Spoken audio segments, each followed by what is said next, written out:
राधे राधे प्रिय भक्तजनों, आपका स्वागत है आपके अपने YouTube channel magical world of Achyut पर। आज इस वीडियो में हम मधुकैटभ वध की कहानी सुनेंगे। प्राचीन काल में स्वरोचिष मनवंतर में चैत्र वंश में उत्पन्न सूरत नामक राजा समस्त भूमंडल पर राज्य किया करते थे। प्रजा का अपने पुत्रों के समान पालन करते थे। उस राजा के 16 विध्वंसी क्षत्रिय शत्रु हो गए थे। प्रबल दंडनीति वाले राजा सूरत का शत्रुओं के साथ युद्ध हुआ। संख्या में कम होने पर भी शत्रुओं ने राजा को युद्ध में जीत लिया। शत्रुओं से पराजित होकर राजा सूरत अपने नगर को लौट गए और राज्य कार्य करने लगे, किंतु शत्रुओं ने वहाँ भी उनका पीछा नहीं छोड़ा। वहाँ उस महाभाग पर शत्रुओं ने आक्रमण कर दिया। उसके दुष्ट दुराचारी मंत्रियों ने सारा धन हरण कर लिया और राजा को बलहीन कर दिया। अब दस्त राजा सूरत शिकार के बहाने घोड़े पर चढ़कर वन को चले गए। उस वन में राजा ने अहिंसक पशुओं से घिरा हुआ तथा शिष्यों से शोभायमान महर्षि मेधा का आश्रम देखा। वहाँ जाने पर मुनि ने राजा का यथोचित आदर सत्कार किया। राजा कुछ काल वहीं आश्रम में ठहरे। राजा सूरत वहीं विचरते रहे और ममतावश आश्रम में चिंता करने लगे कि पूर्व काल में मेरे पूर्वजों ने जिस नगर का पालन किया था, आज वही नगर मुझसे छिन गया है। दुराचारी मेरे नौकर अब धर्मपूर्वक प्रजा का पालन करते होंगे या नहीं। मेरा बलवान हाथी शत्रुओं के अधीन हो न जाने कैसे भोग भोगता होगा। जो अनुचर मेरी कृपा धन और भोजन आदि पाकर सदैव मेरी आज्ञा का पालन करते थे, अब वे निश्चय ही दूसरे राजाओं की सेवा करते होंगे। मेरा कष्ट से इकट्ठा किया हुआ सारा धन अपव्ययी नौकरों द्वारा व्यर्थ के कामों में खर्च होने से अब तक समाप्त हो गया होगा। इस प्रकार की अनेक चिंताएं राजा को सताने लगी। उस आश्रम के निकट राजा ने एक वैश्य को देखा और उससे पूछा कि तुम कौन हो और यहाँ आने का क्या कारण है। तुम शोक से दुखी और दुर्बल दिखाई पड़ते हो, इसका क्या कारण है। राजा के ऐसे नम्र वचन सुन वैश्य ने विनीत भाव से उन्हें प्रणाम किया और कहा, मैं धनी कुल में उत्पन्न समाधि नाम का वैश्य हूँ। धन के लोभी मेरे दुष्ट पुत्र स्त्री और पुत्र वधुओं ने मेरा धन छीनकर मुझे घर से निकाल दिया है। बंधुओं से दुखी मैं यहाँ वन में चला आया। परिवार के आचरण और सुख दुख के विषय में मुझे अब तक कोई भी समाचार नहीं मिला है। मेरे पुत्र सदाचार में रत हैं या दुराचार में फंस गए हैं, यह कुछ नहीं जानता। राजा बोला, जिन लोभी पुत्र स्त्री आदि ने धन के कारण तुम्हें घर से निकाल दिया है, उनके प्रति तुम्हारे मन में इतना मोह क्यों है। वैश्य बोला, आपने जैसा कहा वैसा ही भाव मेरे मन में भी आता है, फिर भी मैं क्या करूं। मेरे हृदय में उन धन लोभियों के प्रति निष्ठुरता नहीं आती। जिन पुत्रों ने अपने पिता तथा स्त्री ने अपने सर्वस्व को त्याग दिया हो, पता नहीं उनमें मेरा मन क्यों फंसा है। मैं सब कुछ जानते हुए भी इस रहस्य को नहीं समझ पा रहा हूँ।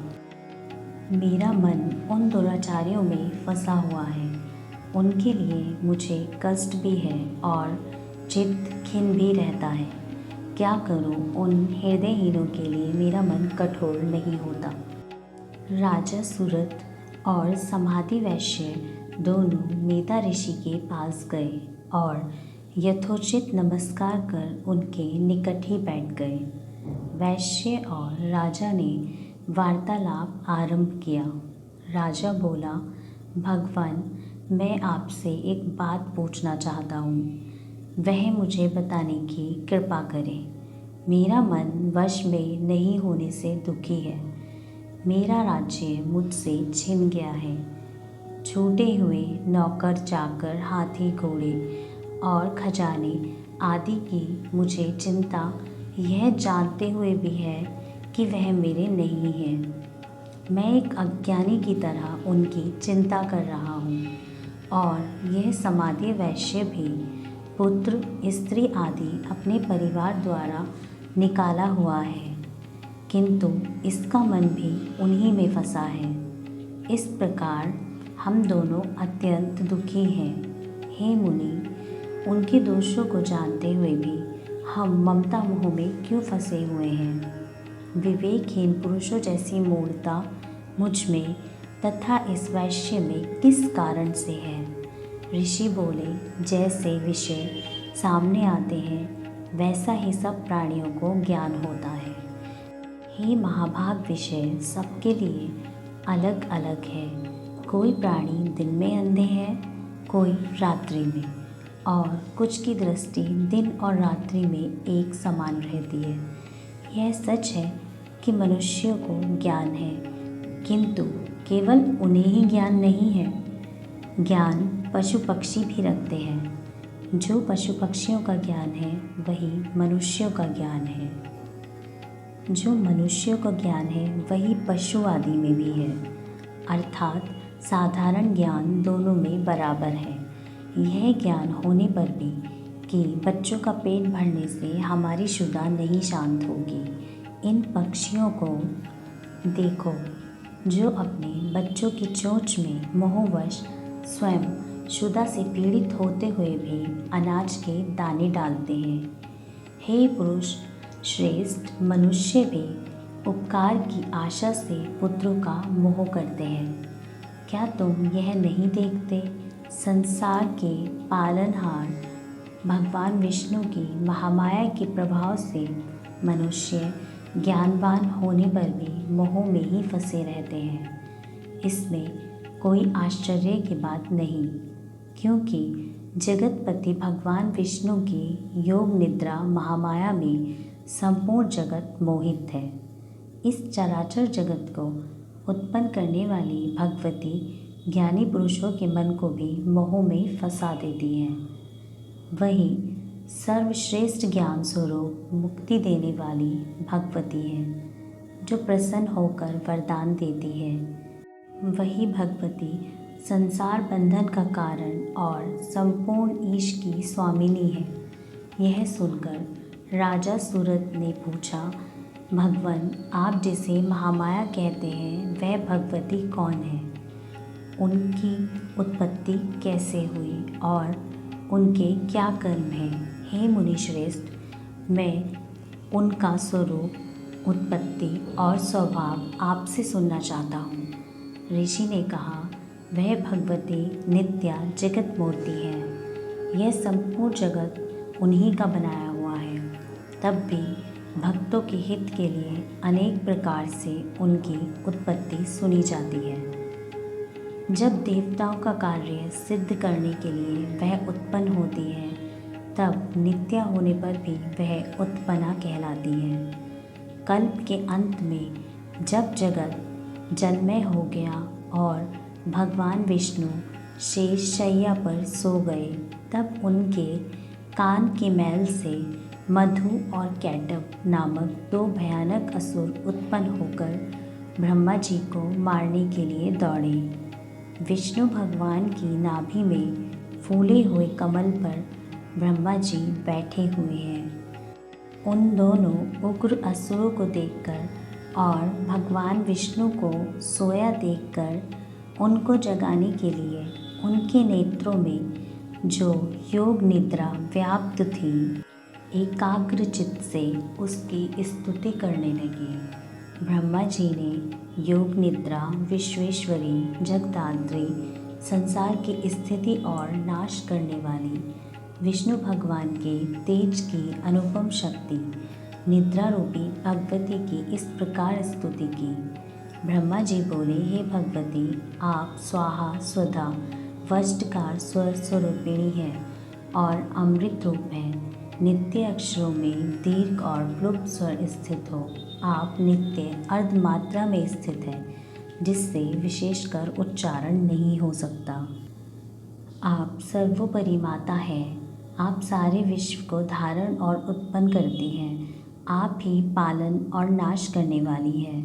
रचना के समय सृष्टि रूपी तथा पालन के समय स्थिति रूपी होती है। हे जगन में अंत में इस संसार का आप ही संहार करती है। आप महाविद्या, महामाया, महामेधा, महास्मृति, महामोहा, महादेवी, महासुरी है और सारे संसार की सत्व, रज, तम रूप त्रिगुणमय प्रकृति आप ही है।